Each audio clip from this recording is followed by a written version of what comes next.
I've seen everything a man could see. I've seen the strong survive. I've seen a young boy crying for food. I've seen an old man die. I've seen the system fall apart from the rules. Hey there, and welcome to a holiday edition of Hop's Metal Show. So the good news is that's an outstanding song from an outstanding album. The bad news is you just got Chris. And she's in my house. So, yes, we are minus two people at the moment, and Hopper had some something he kind of forgot about, and so he is at that place of interest. And Gary, we are not sure where Gary is. We have been trying to reach out to him and can't get a hold of him. So this is round two, and if this might not work out tonight either, so we're either going to have to try round three or just give up. I'm not sure, but we're not really sure what's going on Gary's end.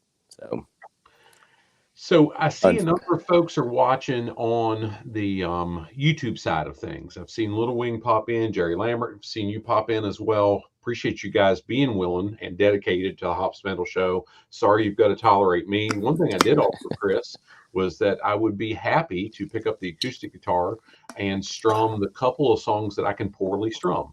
And he said, no, dear God, we don't want to lose all of our subscribers. It took us a while to get those 10,000. We don't want to lose them all in one night. Yeah, and it could happen. It could happen. It could happen. So I guess as we're on here, we're not going to stay on terribly long unless Gary makes it. Like Chris said, we've got some emails out. Tell us where you're from. Pretty sure we know where Little Wing's from, and we're thinking that that's across the pond in the middle of a typhoon or whatever they call it on that side of the world. Yes. Wherever else you are, tell us where you're watching from. Jerry, where you chiming in from there, buddy? Let's see. I can't. Let me see if I can get my chat box up here now that I don't have to worry about looking at myself. So, Chris, as we're doing some of that, I mean, one of the questions that you guys had put together for Gary was that particular song, Soul Survive, and Hell's Kitchen, and where it ended up in a movie. Where you first heard it? I don't remember. I may have seen that movie. It's probably been a long while. That movie's been out for a long time, but I want to say I know Hopper wrote that question, so I don't know if I've actually seen that movie or not. So Hopper would be the one to ask about that one. So, but Beyond the Law was the name of the movie Charlie was in. Apparently, those two songs are on the soundtrack are actually in the movie. I'm going with it. It was actually in the movie. But then again, I don't know. It could have been on the soundtrack too. Let me. Marianne, we see you in Roanoke. Marianne, you and I traded some messages. I typically do the chat even when I'm on the back and not in the live feed for them. I don't remember which band it was we traded messages about in Roanoke, whether it was one that Top and String saw or if it was related to something Blacktop Mojo. Reggie, we see you, brother. Great to have you with us. I saw the pictures that String posted with you guys in Richmond together. And, yes. Appreciate you being here with us this evening. Yes, very much appreciated. So, String, I know Hopper was telling me that Danny Crider was probably the first person that turned him on to that movie and the songs in the movie. And I can say growing up, I was a couple years younger than you all, so I just caught on the tail end of, oh, cool, this is a great CD. If you ever see it, you need to get it. And I did. Yeah. And it is. Yes. Oh, it's a damn good CD. And when the album actually came out, I didn't have any access to it. I didn't have MTV, so I didn't at that point in time anyway. So I was kind of limited on what access I had, and it wasn't until I wrote to her and Danny, the guys from Crider, that I was actually introduced to them. So, God, that was in 93, 94. It wasn't too long after the fact, but I was a little bit of a late bloomer getting caught on to them. But yes, that album, it's a solid album. When we were talking Up. before, I'm sorry, you lagged a little bit, and I talked over. Well, I was gonna say, I looked up the Beyond the Law with the chart. There's actually two of them. There's one with um, Steven Seagal. There's the Charlie Sheen one. That one actually came out in '83, so it was around the same time. So that same era there. Marianne, thank you for the reminder. It was with Rick. The Every Mother's Nightmare video, when we had Rick on just a few, I don't know, maybe a month or so ago now. That was a fun interview, wasn't it? Oh yes, yeah, he was a blast. So I can't wait to catch up with him and sit down with him and then chat with him, person to person instead of across the airwaves as we did. Yeah, I've been watching a lot of their stuff since then, and it seems like they're not touring a lot. They're not playing a lot, but where they're playing, it's some pretty neat gigs they're doing. Gosh, Craig Chambers, that does a lot of their social media and their publicity stuff. What a cool guy he's been. I've traded messages with him several different times, some music related, some not, and just enjoy the guy. I mean, super responsive, and what a cool guy. Yeah, I haven't actually personally dealt with him. I know Hopper has been back and forth with him in emails or texts or whatever he's been doing. And I mean, he's definitely got us hooked up. He had, access to all the music and whatnot, I guess, that they take on at the shows, and they sell merch, whatnot. So he had all that stuff, and he was able to get me. Actually, he had the one vinyl record left of the Grind album.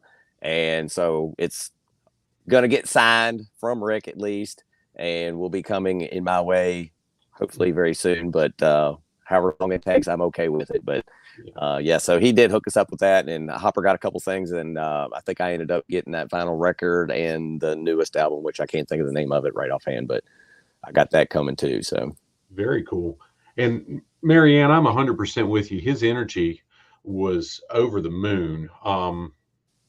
And yes, he did say that they would play wherever they had an opportunity. So we're trying to poke a little bit to see. And I know this isn't convenient for you in Roanoke, albeit if we could hook him up with Dr. Pepper, we would come to Roanoke for that. Whatever venues there. There's one that I've been to once with Hopper, and I know, String, you've been there a number of times with him, Leesburg, that we'd love to see him play at. Yes. Tally Ho has a lot of, they got all kinds of bands that play there, but they have a lot of the, I don't know, I'll just say retro bands, a lot of the bands that, were popular in the 80s all the way up through the 90s and whatnot. But they get a lot of the newer bands too. But that's where you and Hopper saw Blacktop Mojo, and Hopper and I've seen Kicks there numerous times, and EFM up there.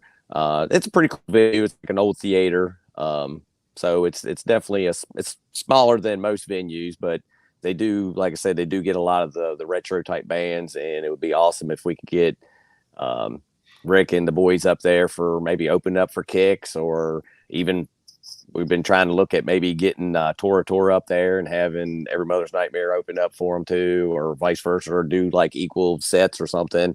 So we've kind of reached out. Well, when we talked to Anthony, he said we would try to get him some information for the venue, and we even said something to Rick about getting information for the venue. Maybe we get something stirred up anyway, and at least get some interest going maybe.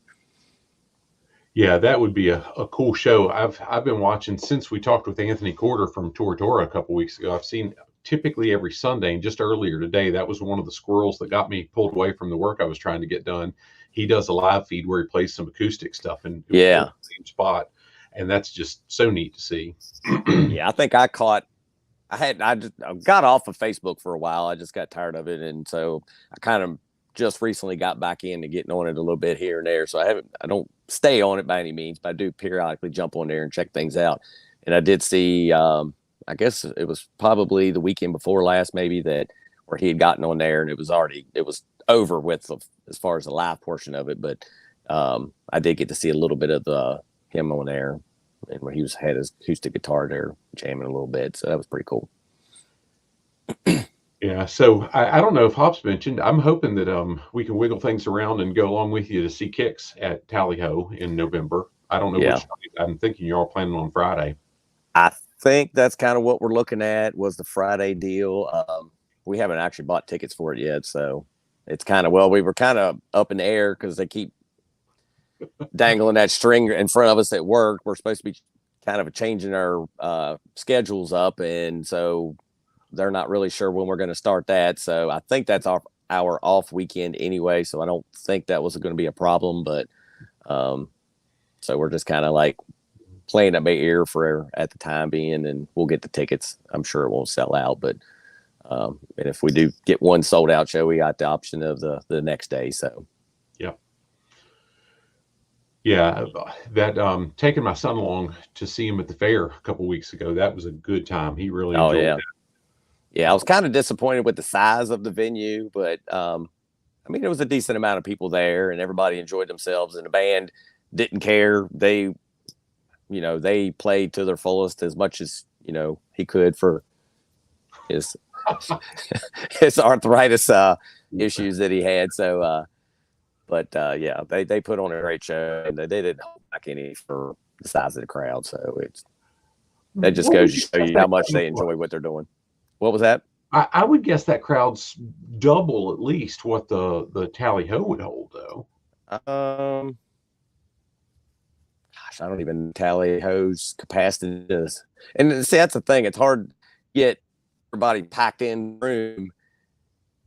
It's hard to judge the amount of people. And then when you get them all stretched out too, it's like at the fair was, and you had people in the bleachers, you had people standing off to the side, you had people sitting down and chairs and whatnot. And there was people scattered all over the place. So it's kind of hard. I would say there was several hundred people at the fair, but just the size of it, I was kind of disappointed with. I just thought that fair would be at least the same size as the Rockingham County Fairgrounds anyway, with the size of that town that it's in. I would have guessed that in Warren County that it was 700 to 1,000. And to your point, with it scattered out, it's hard. Yeah.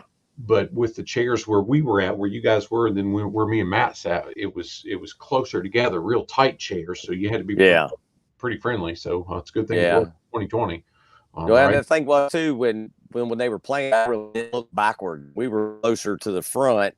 So when we first got in there, it wasn't hardly anybody in there at that point. We got there fairly early, and then, of course, everybody started rolling in after us. So, but yeah, everybody had a good time, and everybody walked away with a smile on their face, I believe, at the end of that show.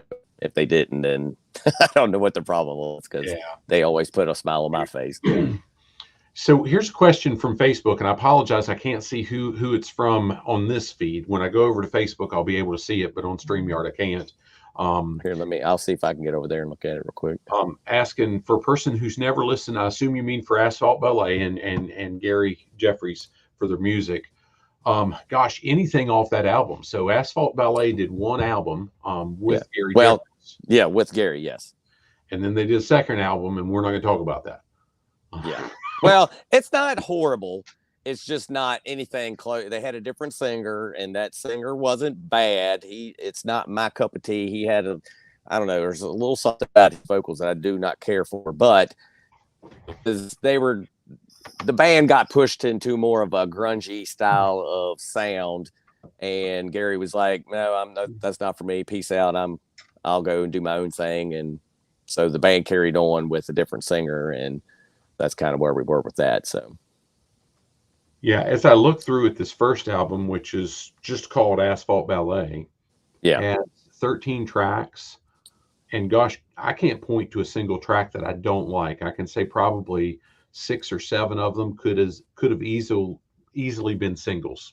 Yes, and they released 3? All was track 2, track 3, and track 4, something like that. I can't remember the track listing on that, but there was pretty sure there was 3 songs that they released off of that one that they had videos for, and they're all in a row, and they're all solid. I mean, one was more of like a ballady kind of thing, Tuesday's Rain, and the other 2 are more rockin', more heavier songs. But yeah, that thing you listen to off of that album it's pretty damn good. So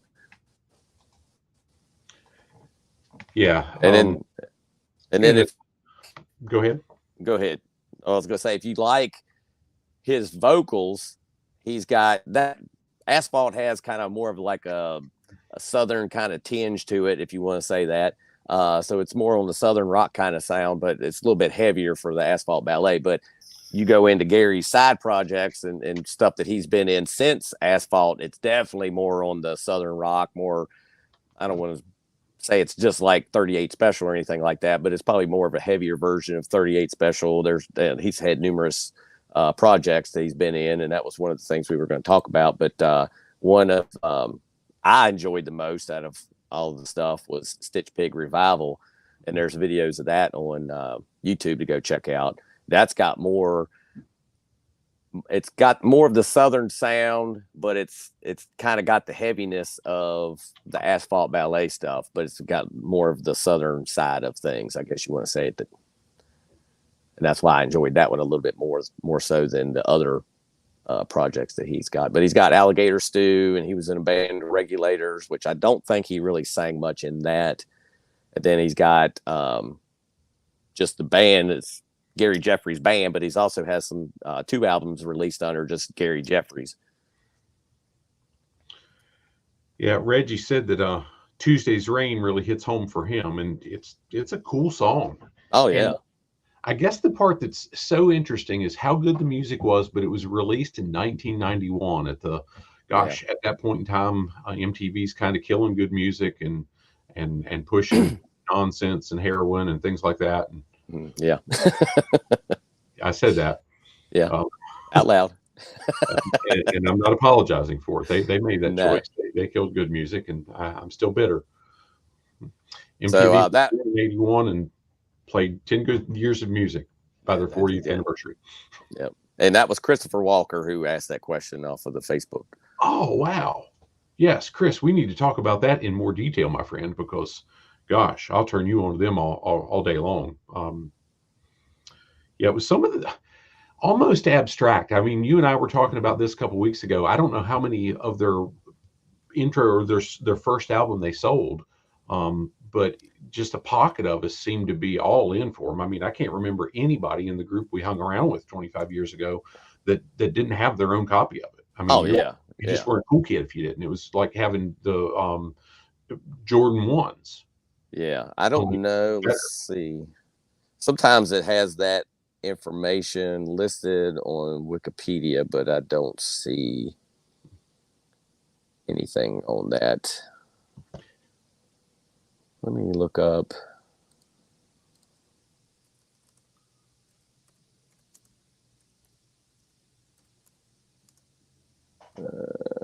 Learn to spell here. Spelling's overrated. Yeah. English is hard, okay? Let's see if I can pull something up here.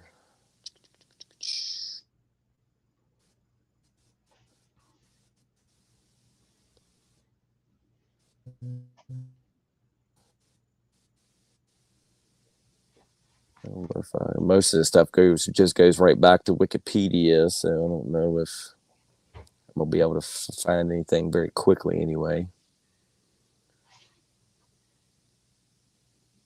Yeah, I don't see anything. I don't know how. Let me look on eBay because I don't know how hard that album is to find. Sometimes you can find them pretty cheap.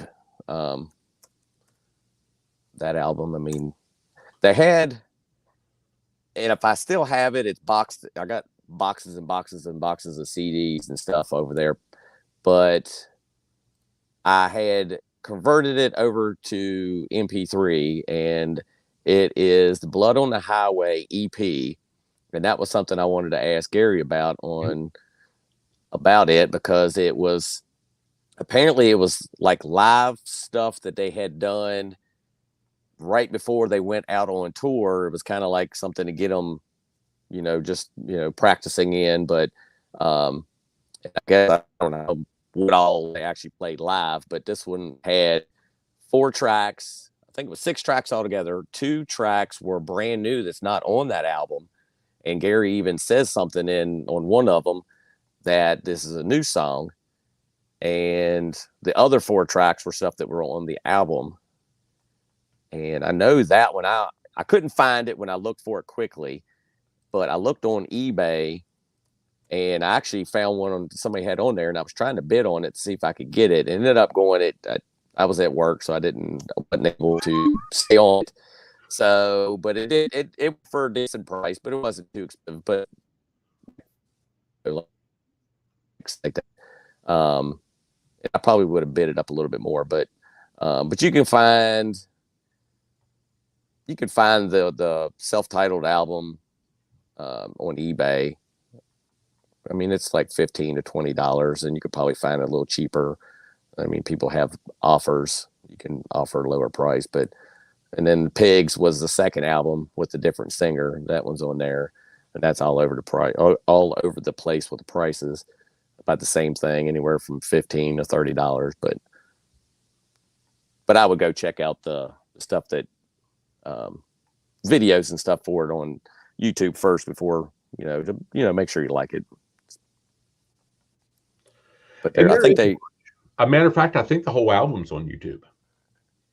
For the self-titled one? Yes. I believe it is. I believe you're right. But the Pigs, I think Pigs might be on there too. I know they had released one video for sure. It might be two videos they released off of that Pigs album. Like I said, I wasn't real enthused with that guy's vocals. And they weren't like horrible by any means. It was just more of a straightforward kind of, that era of sounding, all the vocalists that had that sound they were looking for, whatever. But it was just something about him that I didn't care for.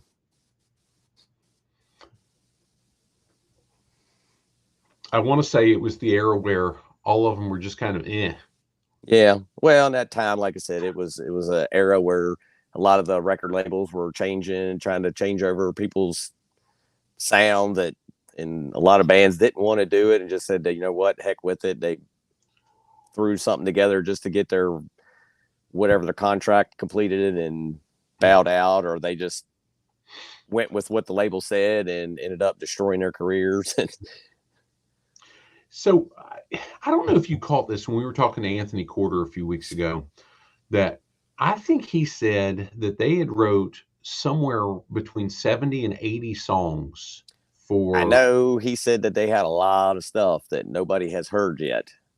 And when they went, I can't remember if I read it or if it was something that he had said, but I want to say that it was something he told us in the interviews where they didn't want to go in and do stuff that had already been done when that Bastards Beal album, and that they wanted to do something fresh and be more current with, and with their sound or whatever. Not that they've really changed their sound any, but and honestly, I think that album has the same feel as the first album as far as sound, and just, you could tell that those guys mesh very well together in their writing process and stuff. And I mean, they didn't change any, I didn't think. Yeah. And what shocked me about that was having that many of them, and where in many cases it's okay, let's just put 12 together so we can get an album or whatever the number is. Yeah. And to have that many that aren't on an album. Well, yeah. Wow, that's pretty impressive, especially in today's day and age where you can record anything. Yeah. And I know that they, I can't think of the daggone name of the label now, but they were overseas, I think. But they released demos that were on the first album, and then they had another release that was demos off the second album. And the way Anthony talked, like, there was way more stuff beyond that stuff that was written and maybe not recorded, but at least, probably, well, I guess it was recorded some way or another, but not technically for like demo purposes or whatever. But so I would love just to hear some of that other stuff that, that we haven't heard. Indeed. Yeah, I told Hopper this the other day. So I've periodically stayed in touch with Kat from Blacktop Mojo, and sent him a message. I've listened to their third and their fourth albums. They've got an EP that I don't have, so I'm counting their full ones and so on. But their third and their fourth, and they've rapidly become two of my favorite albums. But it's one of the few bands that I can point to that I think I like each album progressively better. Mm. And I can't point to a single band any. And Hop says, well, what about Metallica? I'm going, well, with Master being number 3, I can say they got progressively better until then. Yes.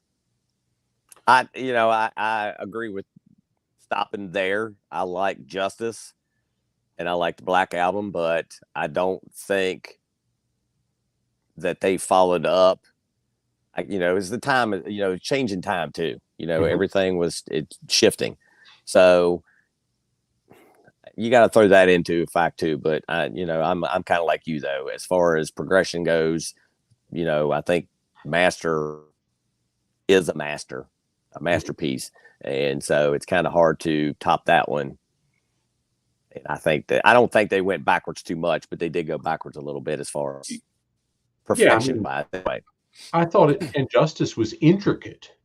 Yes, it just didn't grab me the same. Yes, and it was heavier and I don't want thicker sounding. I should say not heavier, but more thicker sounding, and it had a different. Just the production side of it was a lot different, and I don't know. It was a very solid album. I'm not going to say it sucks by any means because it's definitely a very good. I like it better. I actually like it better than Black Album. I would agree. Yeah, I would agree, and significantly better than anything that came after 97, 98. Yeah, so I was going to say that progression went backwards. I think. Yeah, it definitely switched around on that one. But the point I made, so what I did is with theirs, their range of music and the depth of their talent really shines through with Blacktop Mojo. And I sent Kat just a quick Facebook message, said, "Hey man, I've been listening to this more and more, and I got to tell you, I like it. You guys seem to be aging well, and watching them perform. If you ever watch the video to rewind, it's like watching their live show. It's just a lot of feeling and passion and stuff in it, and."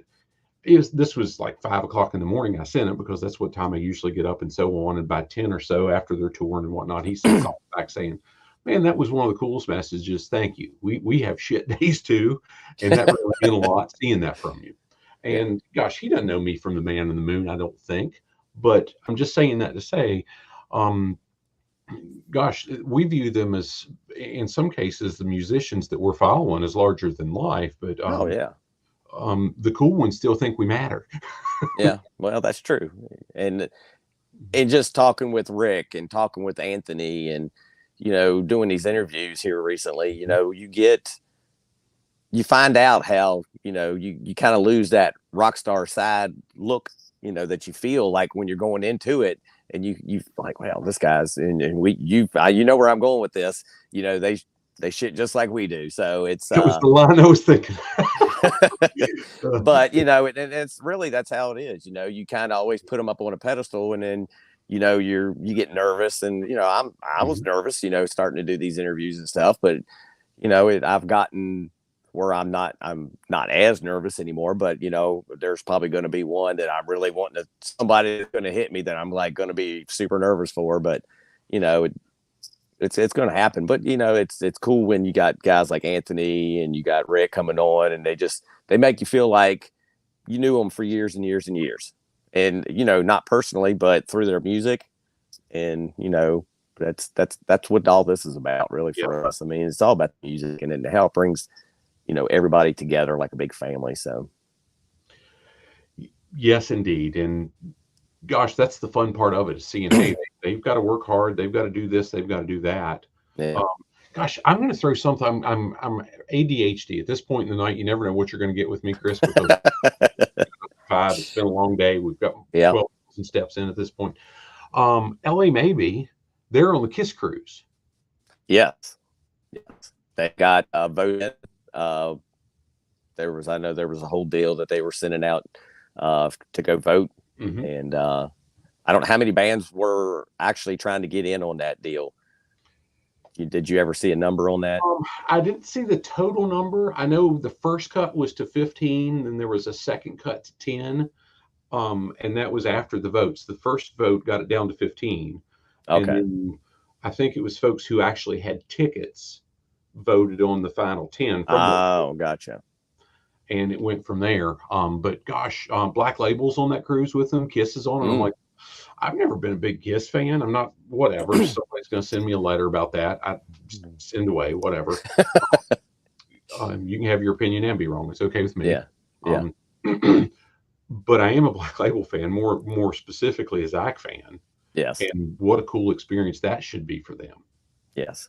Yes. I mean, I don't know. I never did see all of the bands that was on there. And I don't think I even realized that Black Label was on there, but I'm kind of like you. I mean, I'm not a huge Kiss fan. Back in the day when I was little, I remember, I had the little 45s and I would dance around singing, whatever. And I remember drawing the little Kiss stage with the little, everybody on the stage and whatnot while I was in school, whatnot. But nowadays I'm kind of like, I'm more so over it. And, they got a lot of great stuff out there. I'm not taking anything away from them. They were a big influence on a lot of bands. But yeah, I'm just kind of like, anymore. I don't, but I've never been on a cruise and I hear they're really fun.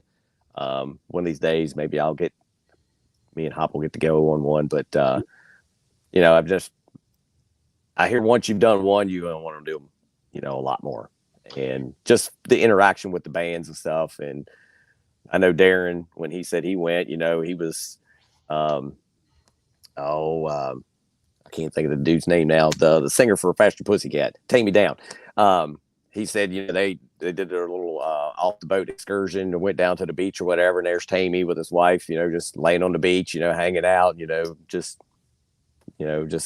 being that interaction and talking with them, being respectful, but yet still being able to, engage with them on the boat. And I think a lot of them enjoy that engagement. It's a little less chaotic than you go to a concert or whatnot. You got, trying to get everything packed up and, you got security and, they're trying to be asses and doing their thing, but they're doing their jobs. But, you got a lot more going on at a concert, whereas there it's probably a little bit more settled down, I guess.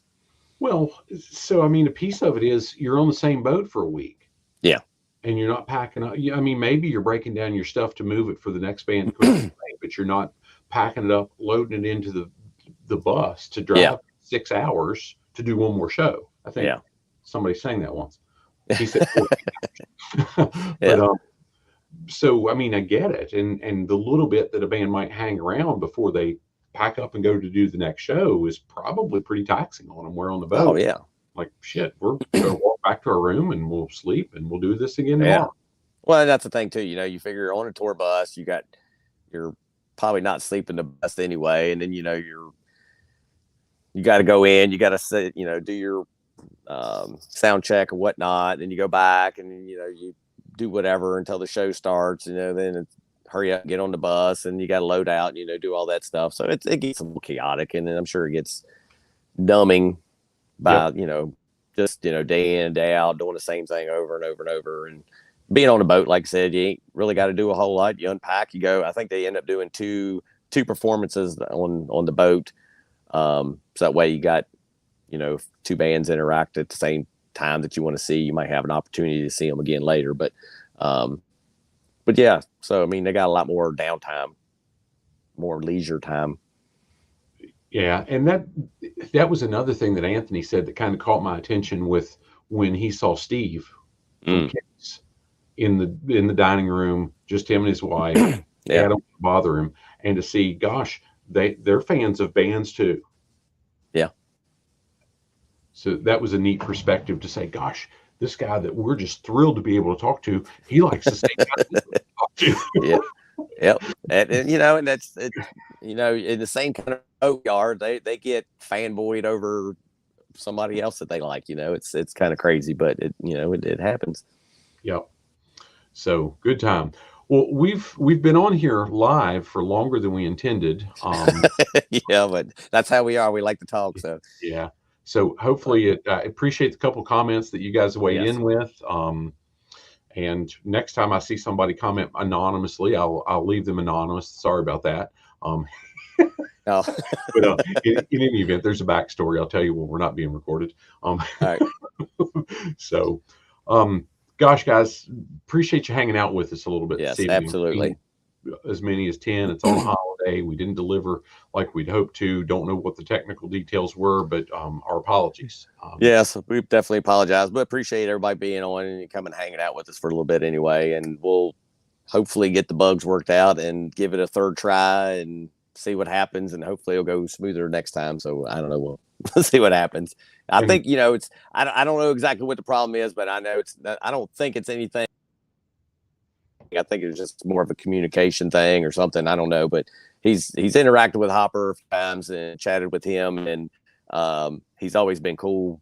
You know, there's no, you know, anything that's been, you know, where it looks like there's, you know, wants to be a jerk about it or anything. So it's just more about the logistics and. Yep. And truth be told, I mean, guys, I'm using this StreamYard program. This is something I've kind of shoved on and String and Hop, and not because it's the best one. It's the one I use for a lot of the stuff I do in my own business. So I'm familiar with it, and it can do the live feed. So I know it throws people a curve. They're like, well, where the hell's the Zoom link? Well, they're not, because it's not a Zoom link. Yeah. And actually it's really easy. It's nothing difficult. You click the link, you type your name in, and you boom, you're in. You know, if you got a mic and a camera, that's all you need. You know, it's not difficult at all. So it's very simple. And I know you talk about how simple things are on your end to do what you're doing, but especially just getting in for an artist or anything like that. I mean, for us, we just click, like I said, click the link, and this is who my name is going to be on the screen, and there I am. And I don't think you get more simple than that. But I know some of the Zoom, I think we've done a Zoom thing a time or two, and I don't know what the other ones are, but I think we did one other time, and it was a little bit more involved getting in, but you know, it still wasn't super hard by any means. But yeah, it is a little bit different. And, you know, again, you see on the screen the Hops Metal Show picture and some of the different stuff. This is just a cleaner for streaming and recording, where the others have their purpose. I mean, we use Zoom a lot. I'm on it several hours a day for craziness, but I like it better for this. So anyway, if there's somebody to be blamed, blame Wes. I'll take the blame. It's trying to do a good thing, but sometimes it throws curveballs. We can blame Hop because he ain't here. We'll blame it on him this time. It's all his fault. So he can't defend himself. So Reggie waved as he was heading out. So Reggie, if you're seeing this at some point, appreciate it. I know they've enjoyed getting to meet you. I look forward to getting to meet you at some point in time too. But appreciate you being with us this evening, and everybody else. Absolutely.